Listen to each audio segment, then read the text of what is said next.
ঘরের সৌন্দর্যের জন্য আপনি ঘরের মেঝেতে টাইলস করেছেন, ঘরের সুন্দর, সুন্দর সোফা সেট করেছেন, আলমারি করেছেন, ড্রেসিং টেবিল করেছেন। কতই না সুন্দর করে গড়ে তুলেছেন আপনার ঘর এবং ঘরের আরেকটা সৌন্দর্য সেটা কি সুন্দর একটা নারীকে বিয়েও করেছেন। আর নিজের সৌন্দর্যের জন্য আপনি মুখে ক্রিম ঠিকই লাগান এবং সুন্দর, সুন্দর পোশাক পরেন এবং সুন্দর, সুন্দর জুতোও পরেন। কিন্তু আপনার ঈমানের জন্য, ঈমানকে মজবুত করার জন্য আপনার ঘরে কি কোনো শেখার কোনো বই আছে?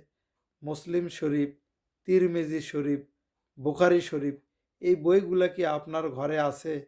কোরআন তো আছে বোধহয় একটা, তাও কখনোই বের করা হয় না। সেই আলমারির উপরে উঠিয়ে রেখেছেন। কখনোই কোরআন পড়া হয় না। এইরকম করলে কি হবে ভাই? অথচ আপনি নিয়মিত নামাজ পড়েন। নামাজ সম্পর্কে যদি আপনাকে ৫-১০ টা প্রশ্ন করা হয়, তার উত্তরও আপনি দিতে পারবেন না। নামাজের মধ্যে কয়টা ফরজ, নামাজের ভিতরে কয়টা ফরজ, বাহিরে কয়টা ফরজ, এগুলো যদি জিজ্ঞাসা করা হয় তাও পারবেন না। আর নামাজ পড়েন, শুধু হয়তো জুমার নামাজ পড়েন, আর বাকিগুলার খবর নাই। এইরকমভাবে চলাফেরা করলে আপনি কখনোই পরকালে কামিয়াব হবেন না।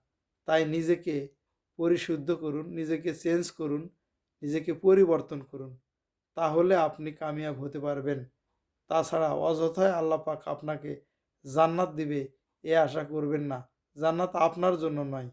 যারা আল্লাহর গোলামি সঠিকভাবে করতে পারবে, জান্নাত মহান আল্লাহ পাক তার জন্যই সৃষ্টি করেছেন।